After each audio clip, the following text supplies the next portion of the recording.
11 de Mateo. Para empezar, hermanos, solamente quiero recordarles lo que no debemos olvidar. No olvidemos que Mateo escribe su evangelio al pueblo judío. Él escribe a los judíos y su objetivo es demostrar que aquel hombre, Jesús de Nazaret, era el rey Mesías. Ese es el objetivo de Mateo. Demostrarle a los judíos que Jesús es el rey Mesías. Miren, como hemos considerado hasta aquí, Mateo ha presentado las credenciales necesarias para demostrar esto. Mateo ha presentado el reconocimiento del rey por su genealogía, ¿se acuerdan? Por la intervención sobrenatural de Dios ahí en su nacimiento, por el reconocimiento de los gentiles a través de esa visita de los magos, por la aparición de su predecesor, Juan el Bautista, por su bautismo mismo en el cual el Padre declara que Él es su Hijo amado, por su victoria sobre Satanás allí en el desierto. De esta manera, Mateo empezó a mostrar abrumadoramente cómo Jesús tiene todas las credenciales necesarias para demostrar que Él es el Mesías. Y esto sucedió en los capítulos 1 al 4 de ahí de Mateo. Pero el Mesías, Jesús, hace su aparición y ahora Él mismo se está demostrando su mesianidad. Y lo ha hecho a través de su enseñanza, capítulos 5 al 7. También el Señor ha demostrado quién es Él a través de sus milagros, capítulos 8 y 9. Y también su autoridad, porque Él ha enviado a sus discípulos, a sus apóstoles, para que también den el mensaje, para que ese mensaje sea recibido por todo el pueblo judío, capítulo 10, que fue la predicación de la semana pasada. Y ahora, mis hermanos, llegamos a este capítulo 11. En este capítulo 11 y junto con el capítulo 12, ahora Mateo nos va a empezar a hablar del rechazo que el rey va a sufrir, que ya va a empezar a sufrir. Él ha llegado, Él ha demostrado, Él se está manifestando, pero el pueblo lo va a rechazar. Y en estos capítulos 11 y 12 empieza ese rechazo del rey. Y ese es el tema central de estos dos capítulos. El día de hoy vamos a considerar algo del capítulo 11. Pero la parte fuerte del rechazo del rey, hoy no la voy a tocar mucho, nada más solo voy a mencionar poquitas cosas, porque cuando terminé de preparar la predicación, traía ya la predicación para 2 horas, entonces dije, no, pues se me van a dormir esos hermanos, y de por sí me duermen, bueno, pues 2 horas es demasiado. Entonces, lo dejé en 1 hora 45 minutos. No se espanten, es cierto. Es normal, es del tiempo normal. Entonces, hermanos, el próximo domingo tomaré la primera parte de este capítulo 11, hablaremos más acerca del rechazo del rey. Y hoy quiero centrarme específicamente, aunque este es el tema de los capítulos, centrarme en los últimos versículos, en esos versículos que acabamos de leer, en esos versículos 25 al 30, donde nosotros vamos a encontrar, donde a pesar del rechazo que el rey está sufriendo, el rey hace una invitación, y en eso nos vamos a centrar, en la invitación del rey. Bueno, como les dije, solamente por mencionar, capítulo 11, versículos 1 al 24, primero, versículos 1 al 19, aparece ahí Juan el Bautista. ¿Quién era Juan el Bautista? El predecesor, el heraldo del rey, ¿sí? Pero ese heraldo, ese mensajero, ¿está dónde? Está en la cárcel. Entonces, aquel Juan el Bautista llegó, empezó a predicar, arrepiéntanse porque el reino de los cielos se ha acercado, y el pueblo, en vez de recibir su mensaje, lo mete a la cárcel. No está aceptando el mensaje. Bueno, el Señor dice ahí que esa generación, dice, esa generación, dice, se parece que los muchachos que están en la plaza les tocan flauta para que bailen y no bailan, y les toca y les endechan para que lloren y no lloran, dice, no quieren nada, ¿no? Vino Juan el Bautista, muy sencillo, y dijeron, no, demonio tiene, no creemos en él. Y ahora viene el Hijo del Hombre que come y bebe y le dicen, es un comedor y un borracho, ¿no? Dice, entonces, no aceptan ni el mensaje del predecesor y ni aceptan el mensaje del rey, ¿sí? O sea, hay rechazo.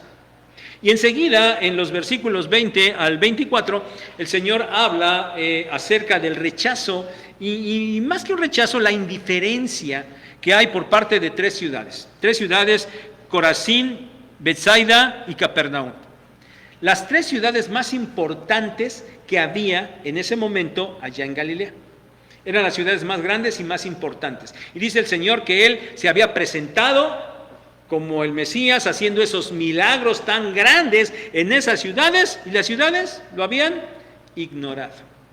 Había indiferencia, estaba habiendo rechazo. Rechazaron a Juan, rechazan los milagros del Señor. El Señor está hablando de esto, está haciendo señalamientos acerca del rechazo que ya en general prácticamente todo el pueblo y los líderes religiosos están haciendo del rey. Pero ahora sí vayamos a los versículos que leímos, versículos 25 al 30. Y vamos a ver 25 al 27, a pesar de ese rechazo, el plan no ha sido frustrado. A pesar del rechazo de la gran mayoría del pueblo, el plan sigue adelante. La salvación sigue siendo ofrecida y otorgada a muchos. Y empiezan diciendo estos versículos, en aquel tiempo respondiendo Jesús dijo. Bueno, no sé si cuando leen esto se les haga un poquito no entender eso de respondiendo, ¿no? Y entonces van a otras versiones y encuentran que también dice respondiendo, ¿verdad? Dices, bueno, ¿y esto qué? Bueno, saben, esto de respondiendo es un modismo hebreo, que significa hablar abiertamente. Eso significa. Es decir, en ese tiempo el Señor empezó a hablar abiertamente, ¿sí? Esto a diferencia de hacerlo de manera privada o muy confidencial. No, ahora se habla abiertamente. Esto significa respondiendo. Entonces, el Señor abiertamente ahora exclama: te alabo, Padre, Señor del cielo y de la tierra. El Señor alaba a su Padre y lo alaba y lo reconoce como el soberano que es, Señor del cielo y de la tierra. Y el motivo de la alabanza del Señor Jesús es: porque escondiste estas cosas de los sabios y de los entendidos y las revelaste a los niños. Por eso alaba el Señor Jesús a su Padre. Bueno, había escondido estas cosas. ¿Qué son estas cosas? ¿Cuáles eran estas cosas? Bueno, esto se refiere a lo que el Señor ha estado mostrando, a lo que Él ha mostrado hasta este momento. Él había venido para presentarse al pueblo como el Mesías que era, y para eso Él estaba enseñando, Él había enseñado, y Él había hecho milagros. Y esa enseñanza y esos milagros tenían como propósito mostrar quién era Él.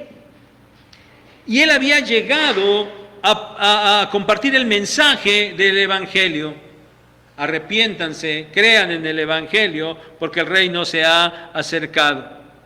Ese era el mensaje y ese era el propósito: arrepentirse para encontrar a Dios y alcanzar la salvación.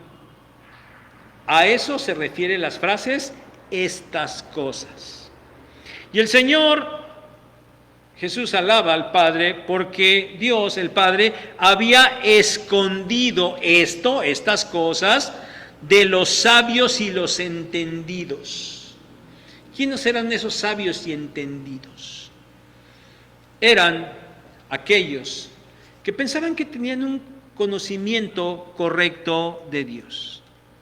Los que pensaban que no necesitaban de nada para ser salvos. Los que arrogantemente pensaban que estaban bien con Dios, que conocían de Él, que Dios los bendecía, que ellos tenían una correcta relación con Dios, estaban bien con Él. Estos eran los sabios y los entendidos. Obviamente, en este grupo estaban los líderes religiosos, los escribas, los sacerdotes, los fariseos. Todos ellos que pensaban que tenían un gran conocimiento de Dios y que estaban bien con Dios. Y había llegado el Evangelio y ellos lo estaban rechazando. Por su arrogancia espiritual no podían entender cuál era su condición verdadera. No podían entender cuál era su necesidad espiritual. Y por eso, por su arrogancia, Dios había escondido estas cosas de ellos. Pero aquí es importante decir que no era porque Dios hubiera decretado, negarles recibir las buenas nuevas. Lo que había sucedido era que debido a su arrogancia, debido a su dureza de corazón, Dios simplemente los dejaba en su condición. Que ellos siguieran su camino de altivez. De esa manera Dios estaba escondiendo este mensaje a ellos. Pero el mensaje de ninguna manera estaba frustrado, porque la alabanza del Señor Jesús a su Padre no era tanto porque había escondido y porque aquellos no estaban aceptando el mensaje, sino era básicamente porque a los niños esas cosas Dios sí se las había revelado. Estos niños eran lo contrario de los anteriores. No eran niños en un sentido literal físico, o sea, no eran personitas de poca edad, no eran estos los niños. Los niños son aquellos que eran niños en lo espiritual. Aquellos que lo eran en su actitud hacia las cosas de Dios, los que sabían que no podían depender de sí mismos para nada y por eso esperaban en Dios. Esos eran los niños. Los niños eran los pobres en espíritu, a los que el Señor ya se había referido allá en las bienaventuranzas, en la primera bienaventuranza. ¿Se acuerdan? Bienaventurados los pobres en espíritu, porque de ellos es el reino de Dios. No los arrogantes, sino los sencillos de espíritu y corazón tenían la disposición de recibir esas buenas nuevas de salvación y estaban siendo salvados por esa actitud. Y el Señor está alabando a su Padre porque a pesar de que las multitudes, la mayoría, estaba rechazando ese mensaje, el Señor Dios todavía estaba salvando a algunos. Y por eso es que el Señor añade ahí en el verso 26, sí, Padre, porque así te agradó. Es decir, Dios es soberano. Y Él había determinado que así fueran las cosas. Y Dios se agradaba en ello. Dios estaba agradando en poder salvar a los que Él quería, revelar. Él se agradaba en esa gracia salvadora que le estaba proveyendo a su pueblo. Y ahora llegamos al verso 27. Y hermanos, este verso 27 es un texto muy, muy profundo, muy profundo. Empieza diciendo al Señor ahí, todas las cosas me fueron entregadas por mi Padre. ¿Qué son todas estas cosas? ¿Cuáles son todas las cosas? Bueno, toda autoridad, toda soberanía, toda verdad y todo poder. y toda la creación. Todo le había sido entregado al Señor Jesús por su Padre. A través de los milagros, el Señor Jesús había mostrado su poder y autoridad sobre todo, absolutamente todo lo creado. En uno de esos milagros, inclusive, hizo uso de su autoridad divina cuando le perdonó los pecados, ¿se acuerdan? Los pecados a aquel paralítico al que enseguida iba a sanar de su dolencia física. Él ya había mostrado que efectivamente el Padre le había entregado todas las cosas. Pero notemos, hermanos, quiero que notemos que dice que las cosas me fueron entregadas por mi Padre. Y esta forma en la que el Señor se dirige a Dios, al Padre, implica una filiación única, especial. Es cierto que la nación de Israel reconocía a Dios como su Padre, no de manera personal, sino de manera nacional. Era el Padre de la nación de Israel. De hecho, también era el Padre, Dios era el Padre de los creyentes. Pero cuando el Señor Jesús dice, mi Padre, lo hace de una manera muy, muy especial. Manifiesta una relación que iba más allá de lo anterior, y era una relación que implicaba igualdad. Si se acuerdan, los líderes religiosos lo entendieron perfectamente. Cuando el Señor en otra ocasión dijo de Dios, mi Padre, aquellos lo acusaron de blasfemia. ¿Por qué? Le dijeron, porque tú, siendo hombre, te haces ¿qué? Igual a Dios. Lo entendían perfectamente. Y efectivamente eso es lo que significa cuando aquí el Señor Jesús está diciendo, mi Padre, se estaba igualando con Él. Y nosotros sabemos que eso es cierto, porque Jesús, el Hijo, es Dios, es Dios. Y sigue diciendo el Señor en este verso 27, y nadie conoce al Hijo sino el Padre, ni al Padre conoce alguno sino el Hijo, y aquel a quien el Hijo lo quiere revelar. Hermanos, sin duda que esta es la porción más profunda de este versículo.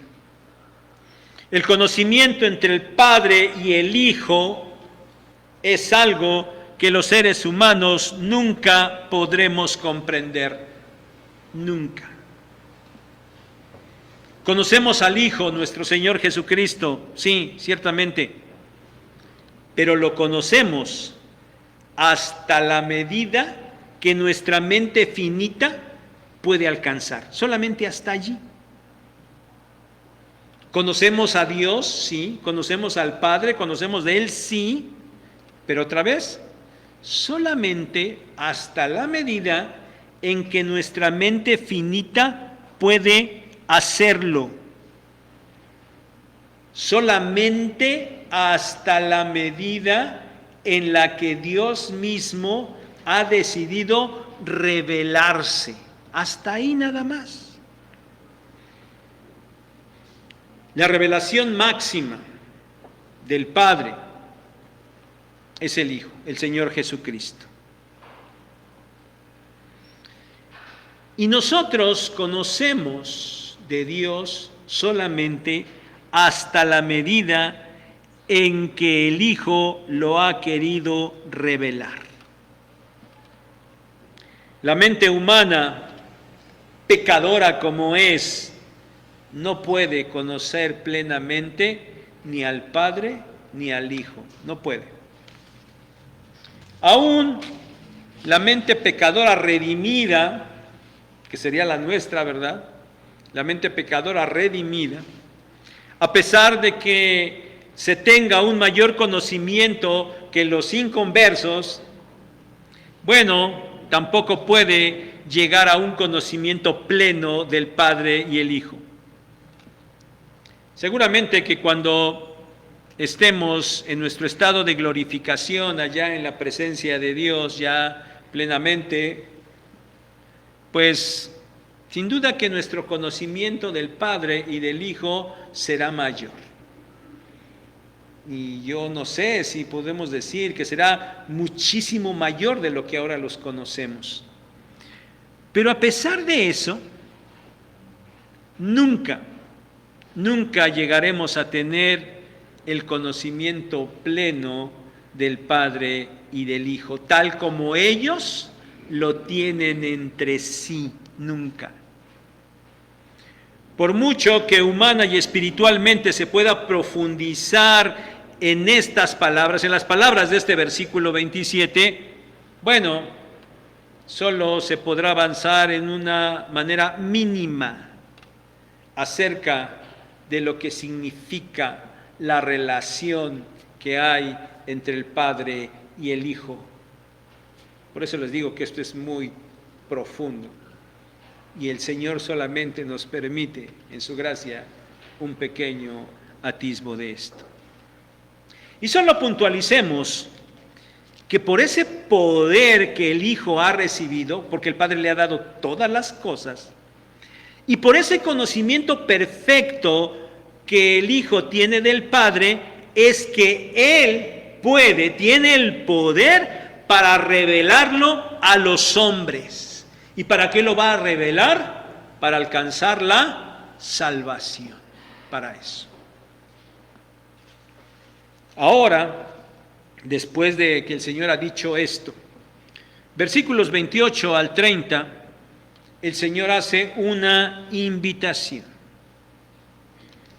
Como ya hemos dicho, ciertamente la mayoría de los que han oído el mensaje lo han rechazado.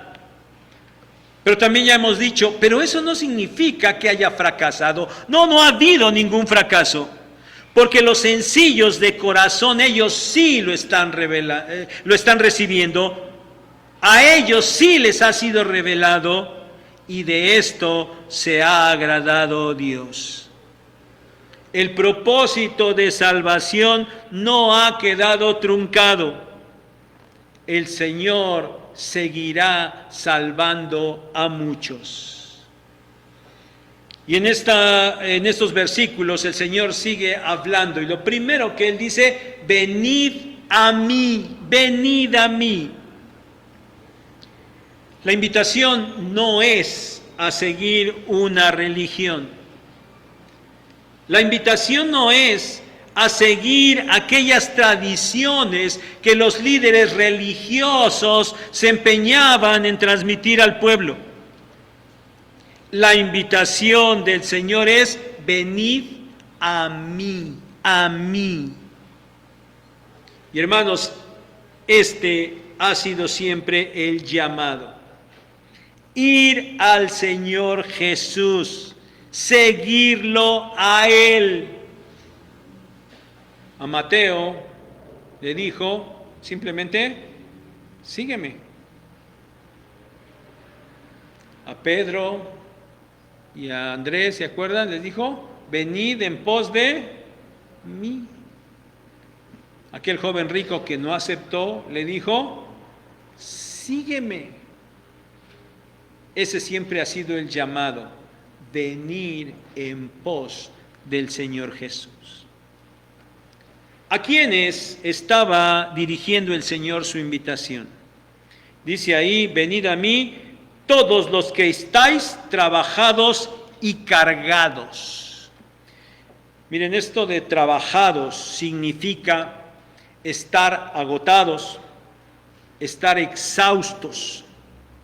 Es haberse ocupado tanto en algo que se ha llegado al punto del agotamiento total, ya no se puede más. A eso es estar trabajados. Cargados hace alusión a un estado que de por sí ya es de profunda fatiga, pero que además tiene la idea de haber recibido una pesada carga. Aún y cuando se está en esa condición de extremo agotamiento, aún todavía se recibe una pesada carga. Hermanos, que el Señor diga aquí que su invitación es a los trabajados y cargados, no son cosas sinónimas, o sea, no está hablando de lo mismo. Ni siquiera es, bueno, los que estén trabajados o los que estén cargados. Aquí la terrible condición de estos es que tienen ambas cosas. Ya están fatigados al punto máximo, no pueden más. Y todavía se les ha depositado una tremenda carga, todavía. Esta era la condición del pueblo judío, de aquellos que buscaban a Dios. Lo hacían afanosamente, pero no lo lograban. Lo hacían de manera incorrecta. Algunos, como ya señalamos, aquellos sabios y entendidos, lo buscaban por sus propios méritos, por su propio entendimiento, por su propia justicia. Pero había otros, esos sencillos de corazón, que realmente se afanaban en buscar al Señor y no tenían más que ir con aquellos que les estaban enseñando mal, y que además de eso no lograban encontrar correctamente a Dios. Y aparte de eso, aquellos líderes les estaban poniendo pesadas cargas con sus tradiciones y sus mandatos de hombres que nada tenían que ver con la ley de Dios. Sí, buscaban a Dios, pero no lo lograban. Estaban tremendamente fatigados y con una carga tremenda. Es a estos, y es por esta situación, que el Señor hace una invitación, un llamado: vengan a mí. Y esta invitación tiene una promesa: vengan a mí todos los que están trabajados y cargados, y yo os haré descansar. El Señor dice yo, no algo, no alguien más, solo Él.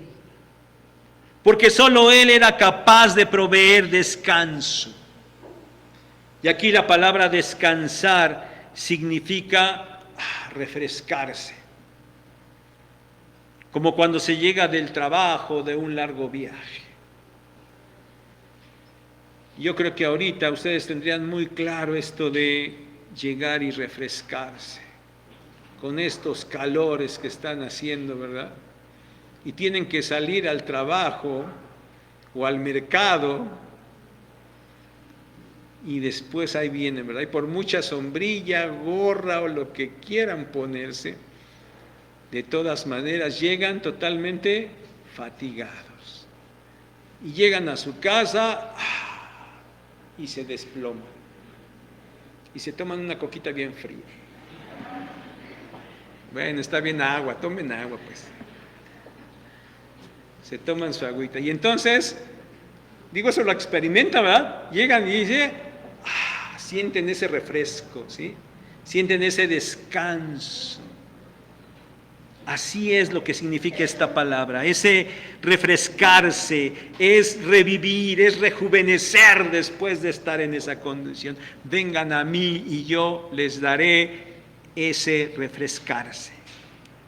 Entonces, mis hermanos, vayamos aprendiendo la enseñanza que aquí necesitamos entender el día de hoy. Lo que aquí estamos encontrando es que para hallar el descanso, en primer lugar, hay que acudir al Señor Jesús. Venid a mí. Esa es la primera cosa para hallar el descanso. Pero ahora el Señor añade: llevad mi yugo sobre vosotros y aprended de mí. Por un lado, un yugo bueno, a lo mejor muchos ya saben lo que es, pero bueno, recordémoslo. Un yugo era, no sé si todavía existen, ahora que hablamos, les decía de las ovejas, les preguntaba si alguien tenía interacción con esto y pues nadie dijo que sí, entonces yo entiendo que nadie va al campo, pero bueno, no sé si los yugos existan todavía, eso no lo sé. Pero los yugos era o es, según sea el caso, una pieza de madera que se colocaba en la cabeza de los animales para que estuvieran juntos y para que pudieran formar una yunta con la cual se iba a arar el campo, ¿sí? Es esa pieza de madera que se le ponía en la cabeza para poder arar el campo. O tal vez se les ponía para jalar algo, jalar alguna carga, como una carreta o alguna cosa con alguna cosa pesada. Bueno, se les ponía para que pudieran jalar esto. ¿O se acuerdan también, lo han visto que se hacen películas, se molían las cosas, las ruedas de los molinos eran unas piedras tremendas, ¿verdad? Muy, muy pesadas. Bueno, mover la fuerza de hombre era difícil. Bueno, los animales las jalaban y pues se les ponían los yugos para que pudieran jalar juntos. Es decir, se colocaba el yugo a los animales para guiarlos y para controlarlos. Por eso, hablar de yugo era hablar de sumisión, sumisión. Pero saben, también hablar de yugo en ese tiempo era hablar de un estudiante o un discípulo que se ponía bajo la enseñanza de un maestro. Este ponerse bajo el maestro implicaba también la idea de someterse, sumisión también, someterse a la autoridad y enseñanza de ese maestro. Entonces, parece que esta es la idea que el Señor está plasmando aquí. Porque el Señor ha mencionado el yugo y ha mencionado el aprendizaje, ambas cosas. Entonces, lo que el Señor está diciendo es: sométanse a mí y a mi enseñanza. Eso es lo que el Señor está diciendo. Y el resultado de este sometimiento es el mismo que el punto anterior. Dice al final del 29, y hallaréis descanso para vuestras almas. Entonces, mis hermanos, en segundo lugar, para hallar descanso, hay que someterse a la autoridad del Señor y a sus enseñanzas. No es una cosa u otra, No es la que más me parezca o la que más me acomode. Son las dos cosas. Venid a mí y sométanse a mi autoridad y a mi enseñanza. Si quieren hallar descanso, tienen que hacer esto. El Señor termina diciendo: porque mi yugo es fácil y ligera mi carga. Esta palabra fácil significa agradable, bueno, útil. Es decir, someterse al Señor y a su enseñanza es algo agradable, bueno y útil. Por otro lado, someterse al Señor, sí, incluye llevar una carga, sí. Pero el Señor dice que su carga es ligera. Es decir, su carga no oprime a quien la lleva, no aplasta a quien la lleva, como lo era la carga que los religiosos, los escribas, los fariseos, imponían sobre el pueblo. Aquellas cargas que eran sus tradiciones, sus mandamientos de hombres, tan exageradamente pesados que nadie los podía llevar. ¿Se acuerdan que en una ocasión el Señor mismo les recriminó a esto? Ustedes quieren imponer cargas sobre el pueblo que ni ustedes mismos pueden llevar. Pero la carga del Señor era totalmente diferente. Su carga era ligera, no aplastaba a nadie. Hermanos, esta es la invitación, esta era la invitación que el rey estaba haciendo. Venid a mí, sométanse a mí y a mi enseñanza y van a hallar descanso. Pero, ¿qué significaba esta invitación? ¿Qué implicaba esta invitación? Bueno, venid a mí era venir de las tinieblas a la luz. Juan capítulo 8, Colosenses capítulo 1. Venid a mí era satisfacer el hambre. Juan capítulo 6. Venid a mí era no tener sed, satisfacer la sed. Juan capítulo 4 y Apocalipsis 22. Venid a mí era mirarlo a Él para ser salvos. Isaías 45. Era venir a Él para que el alma viviera. Isaías 53. En resumen, la invitación del Señor de venir a Él y someterse a Él era una invitación para salvación, para salvación. El mensaje que Juan el Bautista inició y luego el Señor mismo continuó. Y fue el mensaje que Él encargó a los suyos que fueran a transmitir a todo el pueblo. Era: arrepiéntanse porque el reino de los cielos se ha acercado. Ese era el mensaje. ¿Arrepentirse de qué? Pues obviamente del pecado. De ese pecado que los estaba separando de Dios. Unos, la mayoría, como ya dijimos, eran arrogantes y no entendían y pensaban que estaban bien con Dios. Pero otros, los humildes y sencillos de corazón, que sabían que necesitaban de Dios y se esforzaban y estaban trabajados y cargados.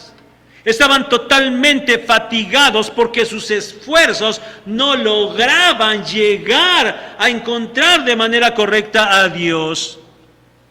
Pero además de eso, ya dijimos, se les había colocado una enorme carga sobre sus hombros. Bueno, a estos el mensaje sí estaba llegando. A estos es a los que el Señor está invitando a que vayan a Él. No al legalismo, no a la religiosidad, no a la práctica de aquellas cosas que esos líderes y maestros no les estaban enseñando de manera correcta. Lo que les haría realmente descansar y los libraría de aquellas cosas era el Señor. Él era el único que podía hacerlo. Y para eso, ¿qué tenían que hacer? Venir a Él y someterse a Él y sus mandamientos. ¿De qué se trataba esto de predicar el reino? Bueno, de que el pueblo entrara al reino de los cielos, a ese reino de los cielos que se había acercado a ellos a través de su Mesías, a través de su Rey. Se trataba de ser salvos. Y en esto consistía la invitación del Rey. Era una invitación a la salvación. ¿Cómo aplicamos esto para nosotros el día de hoy? Bueno, ya vimos, el pueblo judío estaba trabajado y cargado por su búsqueda de Dios. Estaban buscando a Dios y no podían, y por eso estaban trabajados y cargados. Ahora consideremos, hermanos, las personas hoy en día están buscando a Dios. No, ¿verdad? Las personas no están buscando a Dios. Bueno, entonces, ¿qué? Podemos pensar, si no están buscando a Dios, bueno, pues las personas entonces de ninguna manera están trabajadas y cargadas. Pues si no están buscando a Dios, no pueden estar trabajados y cargados. ¿Es así? Tampoco, ¿verdad? Tampoco. Porque sí lo están. Están trabajados y cargados. Ya han llegado a la fatiga extrema. Y las personas quieren y necesitan descanso de sus afanes. Pero, a ver, si no buscan a Dios, entonces ¿por qué están fatigados? ¿Y por qué necesitan descanso? Por los afanes de la vida. Por eso lo necesitan. Por los afanes de la vida. Y estos afanes de la vida son, miren, por un lado, las cosas que este mundo les dice que deben obtener, que deben alcanzar, que deben poseer. Y por eso se afanan en ir tras ellas. Y bueno, algunos las obtienen y la gran mayoría no las obtiene, ¿verdad? Y sea que las tengan o no las tengan, de todas maneras quedan totalmente fatigados por esos afanes de la vida, porque van tras ellos. Pero por otro lado, los afanes de la vida son, como ya les he dicho en otras ocasiones, hoy lo repito, lo podemos englobar en tres grandes rubros. Los afanes de la vida son los problemas económicos, familiares y de salud que ellos enfrentan. Y digan el problema que quieran, lo podemos englobar en uno de estos tres grupos. O tienen problemas económicos, o tienen problemas familiares, o tienen problemas de salud. Y estos están ahí presentes. Y estos quizás son los que mayor fatiga le causan a las personas. ¿Entienden las personas cuál es la causa de esto? ¿Lo entienden? ¿Ellos saben por qué están fatigados por estas cosas? Creo que la respuesta otra vez es no. No lo entienden. Y no lo saben y no lo entienden porque de ninguna manera están centrados en lo espiritual. No, de ninguna manera. Pero aun y cuando no estén centrados en lo espiritual, la verdad es que la inmensa mayoría, si no es que podemos decir todos, absolutamente todos, padecen por estas cosas. Por eso están fatigados y por eso quieren y buscan el descanso. Y para hallar ese descanso, muchos se esfuerzan en sí mismos, y eso es una realidad. Se esfuerzan de sí mismos y buscan bajo su propio conocimiento, bajo su propio criterio, con sus propias filosofías, con sus propios valores, con sus propias fuerzas, con sus propios recursos. De ninguna manera ellos buscarían descanso en Dios. Son como aquellos entendidos y sabios. Pero hay otros, sin duda, muchos, que sí buscan a Dios para aliviar sus afanes y hallar descanso. Pero saben, yo aseguro que lo hacen por una mera cuestión cultural, nada más. Porque aquí en México el 97% dice que es católico, y no, el 93% es católico y busca a Dios y sabe de Dios y conoce a Dios, y bueno, ahí van a buscar a Dios para encontrar descanso. Pero solo, y lo sabemos bien, solo buscan a Dios como aquel que puede ayudarlos a salir de su problemática, y solo lo buscan para eso. Hasta le ofrecen cosas, ¿verdad? Si tú me concedes esto, yo hago esto. Ahí se pueden negociar con Dios, ¿no? Si tú no me das esto, yo te ofrezco esto, como si Dios necesitara sus cosas que le ofrecen, ¿no? Pero así lo hacen. Sí, hay gente que puede decir que busca a Dios para aliviar su necesidad, pero ¿están haciendo lo correcto? Otra vez la respuesta es no, no lo están haciendo. Porque ellos no saben, no entienden cuál es el problema básico de aquellas cosas que les están causando su fatiga. Y ese problema básico de raíz es el pecado. Ese es el problema básico que tiene. Esa es la raíz de todos sus males, el pecado. Por un lado, el pecado, pudiéramos decir el pecado en general, ese pecado que está en este sistema de este mundo, que está controlado por Satanás y que obviamente es un sistema pecaminoso. Y la gente puede sufrir males, puede sufrir agresiones, violencia, no porque lo esté buscando o provocando, sino porque la maldad existe en este mundo, ¿no es cierto?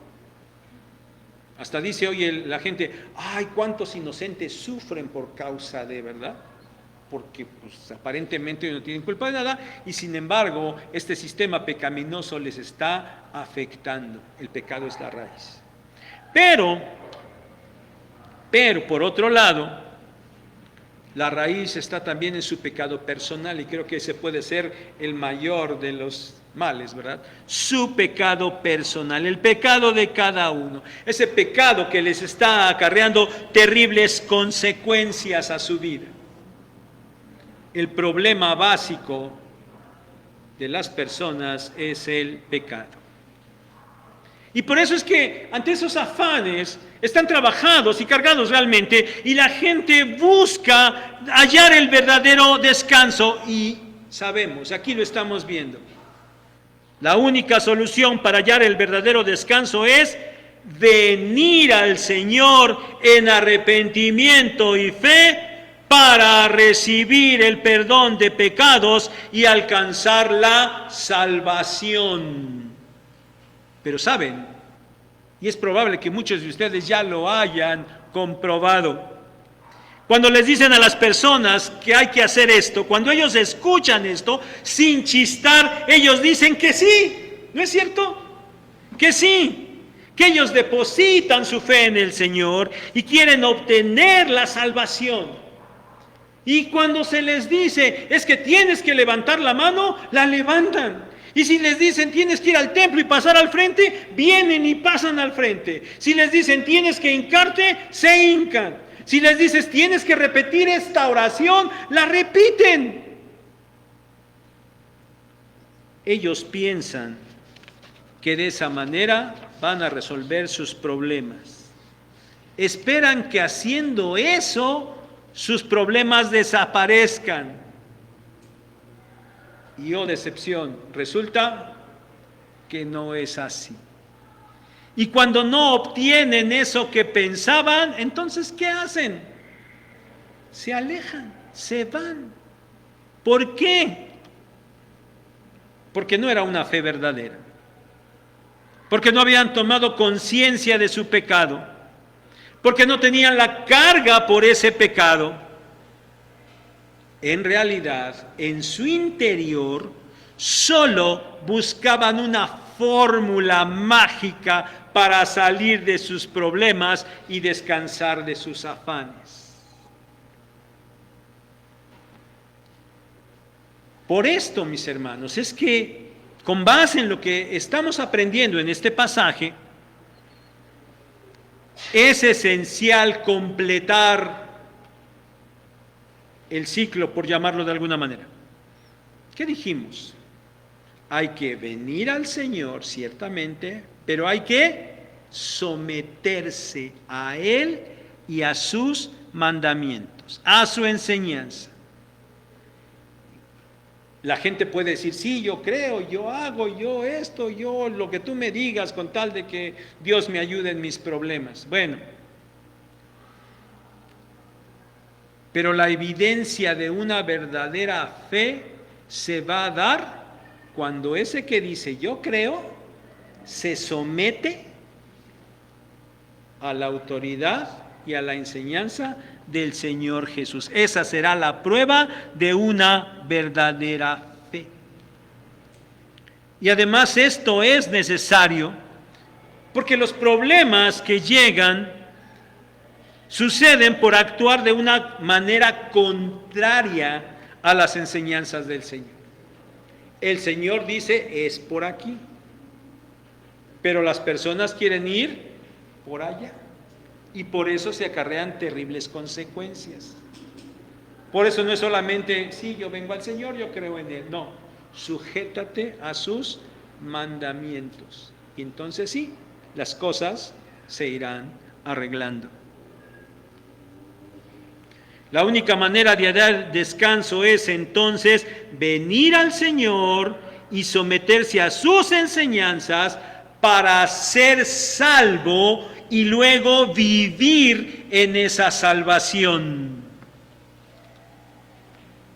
Y esto, mis hermanos, es lo que la gente sin Dios necesita para hallar el descanso.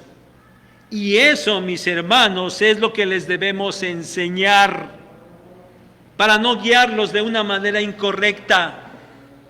Por eso cuando alguien venga contigo, oye, tengo este problema, ora por mí, tú no le digas, sí, vamos a orar y vas a ver cómo Dios te va a resolver tus problemas. No le digan eso porque lo están engañando. Hay que guiarlos de manera correcta. Su problemática es el pecado y el llamado del Señor es a arrepentirse, a ir a Él en arrepentimiento y fe. Pero mis hermanos, ¿qué de los cristianos? De los que realmente ya acudieron al Señor, de los que realmente ya son salvos. ¿Por qué? ¿Por qué los cristianos, a pesar de esto, siguen cargados, siguen con una enorme fatiga y siguen anhelando y esperando el descanso? ¿Por qué? Bueno, sigamos con esa suposición de que son verdaderos cristianos, ¿verdad?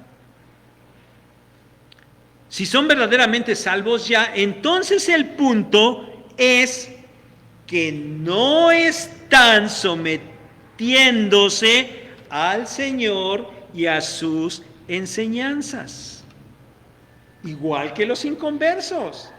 Y yo peor tantito. Porque los creyentes bien que conocen la Biblia, bien que conocen lo que tienen que hacer, pero igual que los otros, ahí van a querer caminar por donde ellos quieren. Y por eso tienen tan malas consecuencias. Por eso ellos siguen, los que así hacen, siguen trabajados y cargados. Sí, ya vinieron al Señor, pero nos están sometiendo a su señorío y a sus enseñanzas. Y por eso no hallan el descanso a sus afanes. Concluyamos, mis hermanos, concluyamos. Y como siempre, la pregunta directa y personal. ¿Cómo estás tú, mi hermano? ¿Cómo estás tú? ¿Vives bajo el yugo del Señor? Entonces, ¿estás experimentando que vivir bajo el yugo del Señor es agradable, bueno y útil? ¿Llevas la carga del Señor? ¿Y estás experimentando que realmente es una carga ligera? Solo hay dos respuestas, ¿verdad? Sí o no. Si tú, mi hermano, puedes responder que sí a esto, es decir, si vives bajo el yugo del Señor y llevas su carga, bueno, si tu respuesta es sí, entonces tú ya sabes que a pesar de toda la problemática que vives en medio de este mundo, de la cual no estás exento, bueno, entonces tú ya sabes que nada de eso te está causando fatiga, menos una fatiga extrema, una carga que no puedes llevar y que te está aplastando. Si tus respuestas fueron sí, entonces sin duda que tú estás viviendo ya en el descanso que el Señor te ofrece. Pero si no es así, si no puedes responder que sí y tu respuesta fue no, bueno, entonces por eso es que tú estás fatigado. Vives trabajado y cansado y estás fatigado hasta el extremo. No has hallado el descanso que el Señor te ofrece. Y la explicación es una sola. No te estás sujetando al yugo del Señor y sus enseñanzas. Por eso estás así. Y es triste y lamentable, porque tú tienes todo lo que necesitas para estar refrescado y descansado, pero lo estás desaprovechando. ¿De cuál eres, hermano? ¿De los que dijeron sí o de los que dijeron no? Si eres de los que dijeron sí, no desmayes, sigue así, adelante, permanece. Pero si eres de los que no, entonces corrige. Tienes todo a tu alcance para vivir en el descanso del Señor. Que Él nos bendiga.